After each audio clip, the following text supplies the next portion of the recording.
자, 매주 월요일에 만나는 OBS 법전 시간, 어려운 법률 용어부터 화제가 된 사건과 판례까지 여러분을 위해 알기 쉽고 재밌게 풀어주실 분, 오늘도 안소윤 변호사 함께 하십니다. 안녕하세요. 네, 안녕하세요. 네, 반갑습니다. 네. 오늘은 어떤 얘기를 좀 나눠볼까요? 네, 오늘은 지난 시간에 이어서 이혼과 재산 분할에 대해서 이야기 나눠보겠습니다. 이혼과 재산 분할에 대한 이야기를 나눠보겠다라는 말씀 주셨어요. 요즘에 이혼 전문 변호사들을 다룬 드라마가 굉장히 많이 이슈가 되면서 여기에 관련된 법률적인 이야기들도 관심들을 많이 갖고 계시죠. 이 이야기 오늘 자세히 나눠보겠습니다. 보통 이혼을 할 때 재산 분할에 있어서 기여도가 중요한 기준이 된다라는 이야기 지난번에도 말씀을 주셨는데 기여도를 증명한다는 게 쉽지가 않을 것 같아요. 네, 그렇습니다. 대법원까지 간 판례에는 물론 다양한 케이스가 있겠습니다만 실무적으로는 이제 혼인 기간이 한 20년 정도 지나면 직업이나 소득에 큰 상관없이 5대5의 기여도에서 출발한다라고 말씀드릴 수가 있겠습니다. 네. 왜냐하면 이 기여도라는 건 종합적으로 판단하는 것인데 혼인 기간이 충분히 긴 기간에는 상호 간의 노력으로 이 부부 간의 공동 재산이 형성되었다고 보는 것이 요즘 판례 입장입니다. 그래서 이를 증명하기 위해서 자신의 소득을 증명하는 게 물론 필요하고 네. 다만 소득이 없는 전업주부의 경우도 있지 않겠습니까? 그죠. 네, 이런 경우에는 그동안 내가 꼼꼼히 살림을 해왔다는 가계부 그리고 뭐 통장 내역 이런 것들을 가져오시는 분들도 있습니다. 그렇군요. 그러면 5대5의 기여도에서 출발한다. 라는 표현을 쓰셨어요. 네. 출발을 한다는 건 거기에서 이제 왔다 갔다 이제 기여도에 따라서 이제 어느 정도의 퍼센테이지가 달라질 수 있다라는 건데 이 퍼센테이지가 달라지는 거는 또 어떻게 증명이 되는 거예요? 네, 사실은 기여도 같은 경우는 0에서 100을 오가는 것이 아니라 이 50%에서 출발해서 5%에서 10% 정도 움직인다라고 물론 혼인 기간이 충분히 긴 경우에 이제 한정하여 말씀드립니다. 그래서 이 기여도를 5대5에서 그래도 내가 더 받기 위해서는 충분한 소득 생활을 했고 또한 이 부부의 공동 재산 형성에 내가 기여를 했는데 이때는 단지 돈만이 아니라 뭐 내조와 육아 혹은 시댁 쪼는 처가의 뒷바라지 혹은 투자나 사업의 성공과 같은 다양한 요인들을 입증할 수 있습니다. 아무리 봐도 둘 사이에 있어서 내가 더 가정에 충실했고 내가 더 소득 활동에 있어서 더 충실했다. 그렇기 때문에 이 공동재산에 있어서 내가 더 많은 기여도가 있다라고 생각을 하시는 분들은 여기에 대한 증명에 집중을 좀 더 하시겠군요. 네, 그렇습니다. 자, 그러면 결혼 생활 중에 함께 벌어서 산 아파트가 있다. 근데 이게 가격이 이제 크게 올랐어요. 그런 경우에 좀 문제가 될 것 같은데 이런 경우에는 기여도 반영이 어떻게 될까요? 네. 혼인 기간이 워낙 길다 보니 이제 아파트와 같은 그 자산 가격의 상승으로 부부의 공동 재산이 대부분 증가하는 경우가 많습니다. 이때는 부동산을 살 때 몇 대 몇으로 누가 매수 대금을 냈는지도 입증을 하지만요. 또 어떤 입지의 부동산을 어떤 타이밍에 사고 팔기로 누가 정했는지와 같은 투자 의사 결정까지도 저희 재판부에 어필하곤 합니다. 내가 저기를 사자고 했어요. 네. 내가 저기 괜찮다고 했어요. 네. 이런 거. 남편은 팔자고 했는데 내가 이거 사자고 했다. 이런 부분들도 당시의 대화 내용 같은 것들을 이제 주시면 저희가 제출하곤 하는데요. 그게 가능합니까? 당시에 대화 내용을 주는 게? 이게 상당히 오랜 기간 전이지만 뭐 부부간에 이메일로 대화를 주고받는 집들도 있고 요즘에 또 네, 또 요즘에는 뭐 편지라던가 그런 것들도 있지만 또 카카오톡 서랍 이런 것들을 쓰는 경우에는 또 오랫동안 대화 내용이 보존이 되어서 또 최근 부동산 집값이 상승하다 보니 이 부분을 집중적으로 좀 어필하고도 있습니다. 뭐 재판부에서도 이러한 시가 상승은 한 사람의 노력에 의해서 오른 것은 아니라고 보기 때문에 매수 대금을 한 사람이 더 많이 혹은 전부 냈다고 해서 그게 꼭 전부 다 그 사람의 기여도로 인정되지는 않고 있습니다. 그렇군요. 그러니까 뭐 예를 들어서 우리 집에서 사준 집이니까 이건 내 거야가 아니라 함께 오랫동안 결혼 생활을 했고 또 그 집을 이쪽에서는 팔자고 했지만 내가 조금 더 보자. 집값 오를 거야. 뭐 이렇게 해서 좀 유지하자라고 했고 뭐 그런 여러 가지 기여도들이 있고 또 그동안에 우리가 함께 생활하면서 공동재산으로 됐기 때문에 그런 여러 가지 기여도들을 따진다. 복잡하네요. 그래서 뭐 이제 혼인 당시에 예전에는 이제 일반적으로 남자가 집을 해오고 여자가 혼수를 해오는 몇십 년 전에는 그런 것이 좀 통상적인 혼인의 형태였는데 뭐 당시에 이제 3억 정도의 남편의 돈으로 아파트를 샀는데 현재는 시간이 지나서 10억 뭐 15억에 이른다라고 했을 때 과연 이제 남편에게 이 전부가 인정되는가 라고 하면 이제 부인이 혼인생활 도중 양육도 하였고 이 내조도 하였고 또한 이 부동산의 관리에도 또 이제 주의를 기울였다면 이제 5대5의 판결이 나올 수도 있다는 것이죠. 그렇군요. 그럼 변호사님께서 맡으셨던 사건 중에서 말씀하신 기여도 관련해서 특별히 기억에 남는 사건도 있으실 것 같아요. 그런 예를 들으면 조금 더 이해가 될 것 같습니다. 네, 일종의 이제 명절 이혼이었는데요. 네, 지금 추석을 앞두고 있는데 사실 참 명절에 문의가 많이 들어오고 사건들이 그래요? 폭증합니다. 네, 이제 그간 있던 갈등들이 조금 어떻게 보면 폭증하는 시점이 명절 그리고 이제 5월 가정의 달 또 연말 요 정도 시점이라고 할 수 있는데요. 우리가 아이러니하죠. 애정이 많아지는 시기라고 네. 생각을 하는데 네. 그때가 참 좋은 집들은 더 사이가 좋아지고 또 갈등이 있었던 곳들은 또 한편으론 갈등이 좀 증폭되는 시기인 것 같습니다. 네. 그래서 이 사건 같은 경우는 좀 쉽게 키워드로 말하자면 의사 남편과 전업주부 사건이었습니다. 이제 남편은 이제 본인이 전업으로 이제 일을 했고 이제 아내는 오직 살림만을 했기 때문에 70%의 기여도를 주장하였고요. 남편은 70%. 네, 아내 같은 경우는 이제 아이들을 양육했기 때문에 이제 5대5 반반은 나에게 주어야 한다라고 주장한 사건이었습니다. 네. 이 사건 굉장히 이제 치열하게 좀 다툼이 있었는데요. 네. 결국은 이제 양육과 집안일을 도맡아 하였고 또한 아내가 도맡아 하였고 또한 친정의 도움을 혼인 기간 중에 지속적으로 받아왔던 것을 이제 어필하여서 저희는 이제 아내 측을 대리했는데 결과적으로는 5대5 절반의 재산을 이제 받았고 또한 남편 단독 명의였던 집의 명의까지 아내 앞으로 이전 받아온 사건이 있었습니다. 요즘처럼 이제 부동산 가격이 좀 오를 것이라고 전망하는 상황에서는 명의를 가져오는 쪽이 승소를 했다고 좀 느끼고 있기 때문에 이제 이 사건 같은 경우는 기여도도 치열했지만 명의를 누가 가져올 것인가 또 상당히 치열했어서 좀 기억에 남는 사건입니다. 그렇군요. 기존에는 유책성이 재산 분할에 직접적인 영향을 주진 않았지만 최근에는 유책성이 불리하게 작용한 판례 에 대해서 소개를 해주셨는데 유책 배우자라는 게 구체적으로 어떤 경우들을 받아오는 건가요? 네. 그 판례에 대해서도 이제 간단하게 말씀을 드리면 원래 이제 유책, 외도나 바람, 뭐 도박 같은 것들이 이제 대표적인 유책이라고 할 수 있겠죠.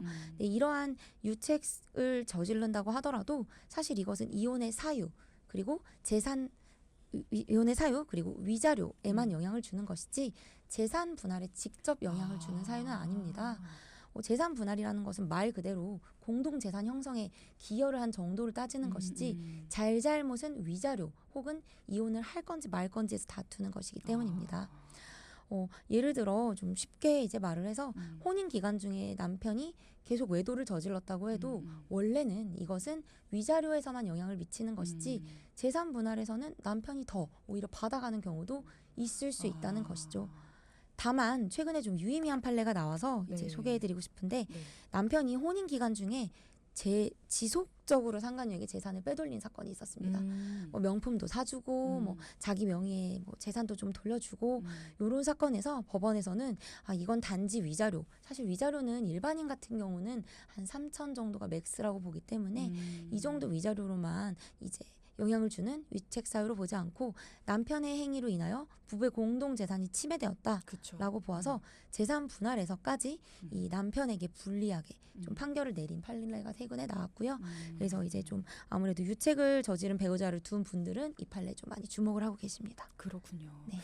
뭐 방금과 같은 경우에는 당연히 이렇게 돼야 되는 거 아니야라는 생각을 하고 있었는데 그렇게 판결이 이뤄졌다라고 해서 다행이라는 생각이 들고요. 한 가지 궁금한 게 부동산에 대해서 재산 분할을 하거나 이혼의 위자료로 배우자에게 부동산을 이제 넘겨줬어요. 이럴 때에 세금 문제가 있을 수 있잖아요. 그러니까 내 명의였는데 내가 위자료 혹은 재산 분할을 할 때 내 남편에게 이제 이 부동산을 넘겨주게 되면 양도소득세 같은 것들 세금 문제는 어떻게 되나요? 네, 요즘 부동산 가격이 오르면서 세금도 그쵸, 상당히 좀 관심을 많이 보이시는데요. 결론적으로 말씀드리면 재산 분할의 경우는 양도소득세 및 증여세를 내지 않습니다. 네, 혼인 기간 동안 자신의 기여로 형성된 재산을 가져오는 개념이기 때문입니다. 하지만 만일 이혼이 확정되기 전에 이전 등기를 했다라고 한다면 이때는 아직 혼인이 유지되는 도중이기 때문에 네네. 재산 분할이 아니고 이제 증여가 됩니다. 따라서 부부간의 증여세 면세액인 6억을 초과하는 부분에 대해서는 증여세를 납부해야 되겠죠. 두 번째로 이제 위자료 부분은 좀 다릅니다. 위자료는 양도소득세를 내야 하는데요. 아, 네, 왜 그러냐면 이건 위자료의 법적 성질에 관련이 있습니다. 네. 위자료라 함은 이혼에 따른 정신적 고통을 배상받는 손해배상금입니다. 우리 법원에서는 이렇게 위자료로 배우자에게 부동산의 소유권을 넘기게 되면 이때는 부동산을 넘긴 그 유책 배우자는 이 위자료의 대가로 이제 재산을 넘긴 대가로 위자료와 양육비 지급 의무 소멸이라는 경제적 이익을 얻은 것으로 보아서 소득세법상 유상으로 양도하는 경우에 해당한다고 보아 양도소득세를 내야 한다고 보고 있습니다. 그럼 세금을 내는 사람이 유책 배우자인 건가요? 넘긴 사람? 네, 넘긴 사람인데 위자료라는 건 보통 유책 배우자가 이제 무책 배우자에게 주는 주는 것이기 거죠. 때문에 예. 네, 잘못한 쪽에서 내기는 하지만 그렇지만 또 대부분의 경우 아이가 있기도 하고 부부 공동 재산을 굳이 국가에 낼 필요는 없기 때문에 이제 부동산이 있다면 아무리 화가 나더라도 위자료를 3억 받고 이런 것보다는 재산 분할로 받아가시는 게 세금에서는 조금 더 유리하다고 말씀드릴 수 있겠습니다. 그런 식으로 또 가운데서 조정을 해주시기도 하고요. 네, 그렇습니다. 그러면 만약에 이제 우리는 세금에 대해 궁금한 거니까요. 부동산을 넘긴 배우자가 양도소득세를 내는 상황이 됐다라고 한다면 부동산을 받은 배우자는 또 이게 취득을 한 거니까 취득세를 내야 되나요? 이 부분은 우선 좀 결론부터 정리를 하게 되면 이혼 재산 분할은 좀 일반적인 부동산 양도와 좀 다르게 세법상 취급하고 있습니다. 네. 그래서 증여세는 내지 않고요. 아, 소득세도 내지 않고 오직 취득세만 낸다. 취득세만. 네, 양도소득세 같은 경우도 위자료일 때만 내는 것이지 이제 또 재산 분할일 때는 내지 않습니다. 그래서 이제 이 취득세 같은 경우는 이제 내기는 하지만 또 이때도 특례 세율이 적용이 됩니다. 그래서 이혼 재산 분할 특례 세율이 적용이 되어서 통상 부동산을 무상으로 취득한 경우에는 3.5%의 취득세율이 부과가 되지만 이렇게 이제 이혼으로 인해 재산 분할을 하게 되면 1.5%의 이제 분할 특례 세율이 적용이 됩니다. 그래서 만약에 5대5의 이제 뭐 재산 분할을 했다라고 하면 취득세도 반반 내기도 하고 한쪽이 이제 부동산 명의를 다 가져가는 경우는 통상적으로는 받는 쪽에서 취득세를 이제 부담하게 됩니다. 그렇군요. 네. 요즘에는 황혼 이혼이 증가를 하고 있어요. 얼마 전에 그 즐겨보고 있는 드라마에서도 이제 황혼 이혼을 주장하다가 아내분이 그러다 졸혼으로 결국은 이제 조정이 네. 되는 합의가 되는 그런 경우도 있었는데 이렇게 됐을 때 나중에 이제 연금과 관련해서는 어떻게 정리가 될까 이런 것들이 조금 궁금해지더라고요. 그러니까 뭐 예를 들어서 국민연금이나 공무원 연금 같은 거를 받으시잖아요. 꾸준히 나중에 그런 연금을 받게 되실 때 이게 이혼을 하시게 되면 연금도 재산 분할의 하나의 대상이 될까라는 게 궁금하던데 어떻게 되나요? 네. 60, 70대 황혼 이혼이라 하더라도 요즘 평균 수명이 워낙 길기 때문에 아직 사실 날이 많이 남았고 또 그래서 연금에 대한 관심도 굉장히 높아지고 굉장히 재판에서도 중요한 쟁점으로 떠오르고 있습니다. 네. 기존에는 수령되기 전에 연금, 그러니까 아직 그 연금 수령 받기 전에 이제 이혼을 하게 되는 경우에는 연금이 재산 분할의 대상이 아니었습니다. 그래서 이것 때문에 좀 참고 사시는 분들도 있었어요. 네. 그런데 이제 최근에는 판례 및 법령이 바뀌면서 수령하기 전에 연금이라 하더라도 재산 분할의 대상이 되고 있습니다. 이것 때문에 공무원 혹은 군인처럼 연금이 상대적으로 큰 직업군에 종사하시는 분들은 연금 분할 청구권을 두고 아주 치열하게 다투고 있죠. 그럼 이것도 5대5입니까? 어떻게 나눕니까? 이건 혼인 기간에 비례합니다. 이 연금을 받은 기간과 그 중에 혼인 기간의 비율에 따라서 이제 계산을 하는 산식이 있는데요. 그래서 최소한 5년 이상은 살아야 하고 그 연금을 받기 전까지 공동의 혼인 기간이 어느 정도였는지 그래서 뭐 아주 파탄이 나지 않고 혼인을 같이 했다면 반반까지도 인정되고 있습니다. 그럼 연금 분할 청구권을 두고 치열하게 다툰다라는 거는 이 연금에 대해서는 자동으로 이렇게 나눠야 된다라는 기준이 있는데도 불구하고 내가 더 받기 위해 다투는 거예요? 아니면은 이거를 받지 않도록 하는 그런 방법도 있기 때문에 자꾸만 받고자 노력을 하는 거예요? 주로 연금 분할 청구권은 이제 법에서 정한 권리이기 때문에 네. 받고 안 받고를 다투기보다는 첫 번째는 기간, 그러니까 정말 실질적인 혼인 기간이 어느 정도였는가. 이것이 짧게 인정될 경우에는 이제 연금에서 훨씬 적은 비율만 분할받게 되기 때문에 기러기 부부라던가 주말 부부의 경우 이 부분이 좀 치열하게 다퉈지고요. 두 번째는 일시금으로 지급받을 건지 혹은 이제 그 연금 받을 나이가 됐을 때 지급받을 건지를 가지고 다투게 됩니다. 그래서 제가 맡았던 사건에서도 이제 제가 맡았던 이제 의뢰인은 이제 남편이라 이제 공무원이었습니다. 네, 그래서 혼인 기간 자체가 20년 이상이었기 때문에 이 비율 자체를 다툰 것은 아니었고요. 아내는 이 일시금으로 이 연금을 다 분할해 달라. 그리고 남편은 일시금으로 줄 돈이 없다라는 이제 다툼이었습니다. 네. 다만 받을 나이가 되면 그때 주겠다라고 해서 이 지급 시기를 가지고 좀 다툰 적이 있었는데요. 원칙적으로는 수령할 나이가 되었을 때 이제 그때 연금을 주는 게 원칙이지만 이 사건에서는 예외적으로 1심 판결에서 이제 일시금으로 지급하라는 판결이 내려졌고 따라서 이제 그 1심이 끝나고 이제 저희를 좀 찾아주신 사건이었습니다. 그렇군요. 네. 방금 전에 말씀 주신 기러기 부부나 주말 부부 같은 경우에는 생각보다 따질 것들이 많다라는 이야기를 저도 들은 적이 있습니다. 이것과 관련해서 사실 굉장히 많으시거든요. 어떤 부분에 있어서 많이들 논점이 되나요? 이게 사실 이제 우리가 쉽게 기러기 부부, 주말 부부라고 한다고 하더라도 이거는 결국 가정을 위해서 혹은 자녀를 위해서 이런 결정을 내리신 그렇죠. 거기 때문에 네. 혼인 생활의 실질이 유지되는 부부라고 할 수 있습니다. 그런데 이제 연금을 분할해주기 싫거나 혹은 이제 재산을 좀 분할해주고 싶지 않은 경우에는 사실 우리는 별거에 들어갔고 혼인이 파탄된 상태이기 때문에 이제 아내는 혹은 이제 따로 살던 배우자는 재산 형성에 기여한 바 없다라고 주장을 하고 싶어하기 때문에 이럴 경우 이제 명절 아주 중요합니다. 명절에 서로의 가족 간의 왕래가 있었는가. 파탄났다고 한다면 시댁 혹은 처가에 가서 가족과의 시간을 보낼 이유가 없겠죠. 그래서 이제 명절에 가족 행사에 참여하였는가. 뭐 평소에 이제 가족 단톡방에서 활발하게 이야기를 하고 가족 행사가 있었는가. 네. 뭐 이런 것들이 이제 비록 대부분을 떨어져 지냈다 하더라도 가족의 실질이 유지됐는지를 입증하는 자료 중에 하나라고 볼 수 있고요. 또 정기적으로 생활비가 지급되었는가 또 그런 것들도 이제 중요한 요소라고 볼 수 있습니다. 정기적으로 생활비가 지급된 거는 자녀들 때문에 어쩔 수 없이 지급이 될 수도 있지 않습니까?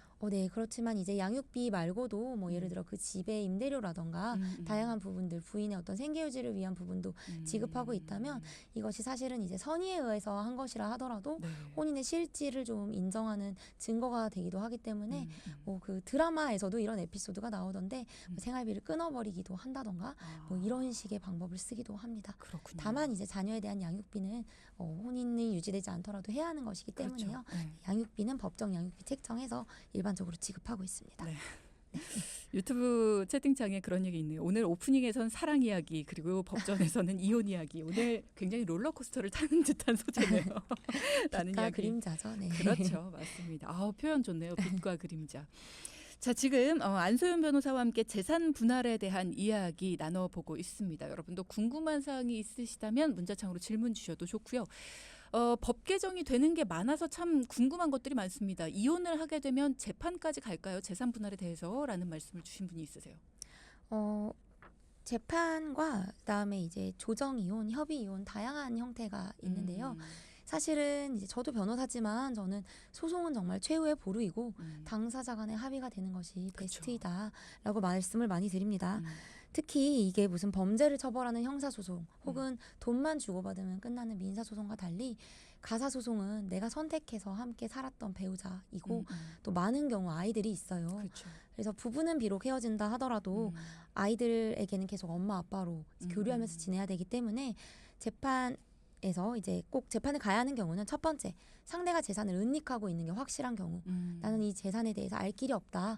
그럴 때는 어쩔 수 없이 재판으로 가서 그러니까 소송으로 가서 이제 재산의 조회를 해야겠죠. 이렇게 되면 숨겨진 뭐 예금 통장은 물론이고 주식이나 코인까지 다 알 수 있습니다. 숨겨준 땅들이 계속 나와요. 그래서 계속 나와요. 네, 계속 나옵니다. 네, 이런 경우에는 어쩔 수 없이 재판을 가야 하겠고요. 두 번째, 양육권 다툼이 치열한 경우 그렇죠. 이때는 합의가 안 되죠. 네. 이런 경우에는 이제 부득이하게 저희가 이제 소송으로 가서 재산을 좀 다투어야 되겠고요. 세 번째, 순 자산이 뭐 10억, 20억을 초과하는 경우 이때는 5%, 10%가 몇 억입니다. 그렇기 때문에 이럴 때는 소송으로 가는 실익이 그래도 있다고 말씀드릴 수 있는데요. 저는 이러한 경우가 아닌 경우에는 꼭 재판이 능사가 아니라 그렇죠. 조금 빠르게 그리고 자녀들을 생각하여서 음. 좀 원만하게 합의 또는 음. 조정으로 정리하는 것도 나쁘지 않다라는 말씀을 실제로는 많이 드리고 있어요. 네. 그렇죠. 예. 지금 재산 분할에 대한 이야기를 하고 있는데요. 사실 이 부분도 굉장히 궁금했습니다. 채무의 경우, 그러니까 한쪽의 배우자가 어떤 빚이 좀 크게 있는 경우에 이거에 대해서는 어떻게 될까도 궁금하고요. 아니면 부부가 공동으로 채무가 있는 경우도 있습니다. 부부가 아파트를 살 때 대출을 받았거나 이런 경우에도 이런 채무가 분할의 대상이 될까? 예를 들어 아파트 대출 같은 경우에는 한 사람의 명의로 이루어지긴 하지만 함께 산 공동의 명의, 공동의 장소잖아요. 그러면 이 채무도 분할의 대상이 될까요? 네, 그렇습니다. 아파트라는 공동 재산을 형성하는데 이 채무가 수반해서 부담하게 된 채무이기 때문에 재산 분할의 대상이 됩니다. 이걸 법적으로는 소극 재산이라고 부릅니다. 아. 네, 그 아파트와 같은 우리가 이제 가지고 있는 재산은 적극 재산, 그리고 이런 빚들은 소극 재산이라고 해서요. 이 적극 재산과 소극 재산 모두 재산 분할의 대상이 되고 있습니다. 그러면 이건 역시도 우리가 적극 재산의 분할 원칙에 따라서 5대 5부터 시작을 하는 겁니까? 그렇죠. 이 기여도에 따라 소극 재산도 분할이 됩니다. 다만 이제 예외적인 것은 만약에 이 소극 재산이 부부의 공동 재산 형성 또는 유지에 수반한 것이 아니고 일방의 채무라는 것이 입증이 되면 예외적으로 이 채무는 한쪽이 부담하거나 한쪽이 더 많이 가져가게 되는 경우도 있습니다. 대표적인 경우에는 외도를 하면서 지속적으로 이제 돈을 썼다라고 한다던가 혹은 도박으로 인해서 빚을 졌다던가 이런 경우에는 이건 공동 재산 형성에 기여한 바가 아니기 때문에 이때는 일방의 배우자가 좀 이 채무를 부담하게 되고요. 그렇지 않고 부동산 혹은 사업의 실패 혹은 생계 유지를 위해서 우리가 어쩔 수 없이 채무를 지게 된 경우라고 하면 설령 부부의 재산이 빚밖에 없다고 하더라도 그 빚을 공평하게 나눠 가지도록 하고 있어요. 그래서 사실 이혼에서는 명의는 생각보다 중요하지 않습니다. 실질이 중요합니다. 그러면 나는 내 아내에게 다 빚을 주고 싶지 않다. 내가 그냥 다 빚 갖고 가겠다라고 하는 경우에도 이게 가능합니까? 법적으로? 네, 가능합니다. 이혼 같은 경우는 꼭 법대로 그러니까 소송으로만 판결을 받는 것이 아니라 소송 전 혹은 소송 도중에도 언제든지 조정이라는 것을 할 수 있습니다. 저희가 예전에 봤던 드라마에서도 이런 당사자가 출석해서 이렇게 조정위원 앞에서 말을 하는 장면들이 많이 나오곤 했는데요. 이 조정을 통해서 내가 채무 혹은 양육권 혹은 양육비 같은 걸 더 많이 부담하겠다 혹은 전부 포기하겠다라는 의사를 밝히면 이거는 법에서 규율하는 5대5 같은 규정과 상관없이 전부 일방의 배우자가 가져가는 것도 충분히 가능합니다. 그렇군요. 재산 분할 청구권을 행사할 수 있는 기간도 중요할 것 같습니다. 이런 것들도 따로 정해져 있습니까? 네, 그렇습니다. 통상적으로는 재판상 이혼, 그러니까 소송이나 조정을 하는 경우에는 한 번에 다 이 재산 분할이 다퉈지는데요. 이게 문제가 되는 경우는 협의 이혼의 경우입니다. 우리가 협의 이혼을 할 때 법적으로 필수는 이혼의 의사가 있는가, 그리고 자녀가 있는 경우에는 양육권을 누가 가져갈 것인가, 그리고 양육비를 누가 얼마를 낼 것인가가 이제 법적으로는 꼭 정해야 되는 사유이고요. 좀 의외로 재산 분할은 협의 이혼 시에 필수적으로 규정해야 되는 사유가 아닙니다. 그래서 일단 협의 이혼으로 이혼을 하고 난 다음에 재산 분할은 하지 않고 있다가 시간이 지나서 이 재산 분할에 대해서 뒤늦게 다투게 되시는 분들이 있습니다. 이 이혼한 날로부터 2년이 경과하면 이 재산 분할 청구권은 소멸을 하는데요. 이때 이혼한 날이라 함은 협의 이혼의 경우 이혼 신고일을 기준으로 합니다. 그렇군요. 질문을 주신 분도 있으십니다. 공동명의의 아파트가 있습니다. 재산을 어떻게 나눌까요? 배우자가 아파트의 대출금은 전혀 갚지 않고 별거 중입니다. 합의가 가능할까요? 라는 질문 주셨어요. 일단 공동 명의 같은 경우는 지분을 이미 나눠 가지고 계시기 때문에 이대로 지분을 가져가시는 경우도 있고 한쪽에게 명의를 넘기고 한쪽에게 돈을 주는 경우도 있습니다. 근데 요즘에는 이제 입지와 이런 것에 따라 타이밍에 따라 다르겠지만 통상적으로는 명의를 가져가려고 서로 다툼이 좀 있으세요. 이 아파트가 가격이 오를 것이다 혹은 재개발이 좀 될 것이다 라고 보시는 경우에는 이제 공동 명의지만 이제 한쪽으로 명의를 이전하고 싶어 하시는 경우도 있고 뭐 이제 여기서 다툼이 좀 치열해서 합의가 안 되는 경우에는 그대로 지분으로 가져가는 경우도 있죠. 다만 이제 이때 채무를 한쪽이 계속 이자 같은 걸 납부하고 있지 않다면 우리는 그걸 납부하지 않을 수도 없잖아요. 압류가 걸릴 수도 있는 것이기 때문에 이제 성실하게 납부하고 이제 독촉하는 내용의 이제 메시지 같은 것들을 남겨두신 다음에 이런 부분들을 좀 어필해서 이제 향후 내가 혼자 부담했던 채무에 대해서 공동으로 이제 부담을 하게 하는 방법이 있고요. 네, 그래서 조정 같은 경우는 사실 이제 잘 이야기를 해봐야 하지만 이제 이것이 잘 되지 않을 때 이제 소송 같은 경우로 이제 가는 경우가 있겠습니다.